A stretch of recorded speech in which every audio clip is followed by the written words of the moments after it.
Friends, green and red പീസിലേക്ക് എല്ലാവർക്കും ഒരിക്കൽ കൂടി സ്വാഗതം. ഇന്ന് നമ്മളിവിടെ തമിഴ്നാട് സ്പെഷ്യൽ സുണ്ടലാണ് ചെയ്ത് കാണിക്കാൻ പോകുന്നത്.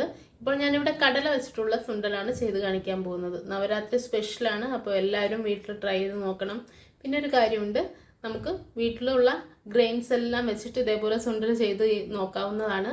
അപ്പോൾ കപ്പലണ്ടി വെച്ചുണ്ടാക്കാം, ഗ്രീൻ പീസ് വെച്ചുണ്ടാക്കാം, അങ്ങനെ എന്ത് വെച്ച് വേണമെങ്കിലും നമുക്ക് സുണ്ടൽ ഉണ്ടാക്കാവുന്നതാണ്. അപ്പോൾ കുട്ടികൾക്കൊക്കെ കൊടുക്കാവുന്ന ഒരു നല്ലൊരു ഹെൽത്തി ആയിട്ടുള്ളൊരു സ്നാക്സ് കൂടിയാണ്. അവരുടെ സ്കൂൾ തുറക്കുന്ന ടൈമിൽ നമുക്ക് സ്നാക്ക് ബോക്സിനകത്ത് ഇട്ട് കൊടുത്തുവിടാവുന്ന ഒരു നല്ലൊരു സ്നാക്സ് കൂടിയാണ്. എല്ലാവർക്കും ഒരേപോലെ കഴിക്കാവുന്ന ഒരു സ്നാക്സാണ്. എല്ലാവരും വീട്ടിൽ ട്രൈ ചെയ്ത് നോക്കുക. അതുപോലെ ഫസ്റ്റ് ടൈം കാണുന്നവരൊക്കെ ഉണ്ടെങ്കിൽ ഒന്ന് സബ്സ്ക്രൈബ് ചെയ്യാനും മറക്കരുത്. നിങ്ങളുടെ അഭിപ്രായങ്ങളും കമൻസായിട്ട് അറിയിക്കുക. ലൈക്ക് ചെയ്യാനും ഷെയർ ചെയ്യാനും മറക്കരുതേ.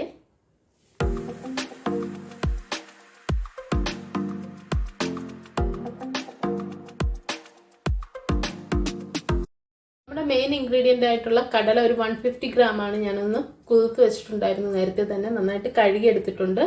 ഇനി നമുക്കിതൊന്ന് കുക്കറിൽ വേവിച്ചെടുക്കാം.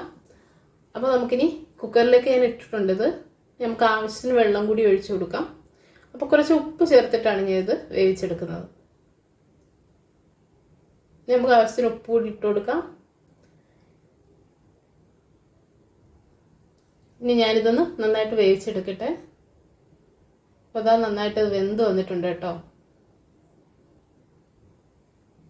ഇനി നമുക്കിതിൽ ചേർക്കാൻ കുറച്ച് ഇൻഗ്രീഡിയൻസ് ഇനി പറയാനുണ്ടായിരുന്നു.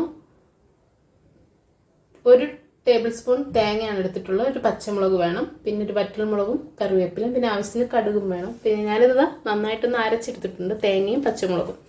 അപ്പോൾ ഞാൻ ഇതേപോലെ ഒരു പാനിലേക്ക് ആവശ്യത്തിന് എണ്ണ ഒഴിച്ചു കൊടുത്തിട്ടുണ്ട്. നമുക്ക് കടുക് ഒന്ന് വറുത്തെടുക്കാം. കടുക് വറുത്തതിന് ശേഷം ആ വറ്റൽമുളകും കറിവേപ്പിലയും കൂടെ നമ്മൾ അതിലേക്ക് ഇട്ട് കൊടുക്കുകയാണ്. നമ്മുടെ സാധാരണ കറികൾക്കൊക്കെ കടുക് വറുക്കുന്ന രീതിയിൽ തന്നെ വളരെ ഈസി ആയിട്ടുള്ള റെസിപ്പിയാണ്. അപ്പോൾ എല്ലാവരും വീട്ടിൽ ട്രൈ ചെയ്ത് നോക്കാൻ മറക്കരുത്. അപ്പോൾ ഇനി നമ്മൾ അതിലെ വെള്ളം എല്ലാം പോയതിന് ശേഷം നമ്മൾ ആ കടല കൂടി അതിലേക്ക് ഇട്ട് കൊടുക്കുകയാണ്. ഈ കടലയ്ക്ക് ഞാൻ ഉപ്പ് ചേർത്താണ് വേവിച്ചിട്ടുള്ളത്. അപ്പോൾ നമുക്ക് ഈ അരപ്പ് ചേർക്കുന്ന സമയത്ത് വേണമെങ്കിൽ ഉപ്പ് വേണമെങ്കിൽ ഇടാം.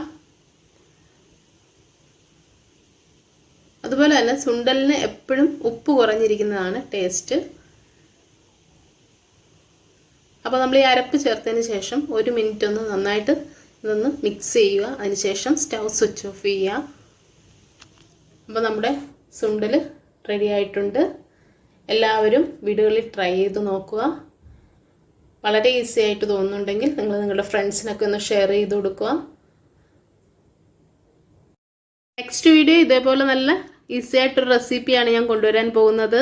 അപ്പോൾ നെക്സ്റ്റ് വീഡിയോയിൽ കാണുന്നവരെയും എല്ലാവർക്കും എൻ്റെ താങ്ക്സ്. ബൈ.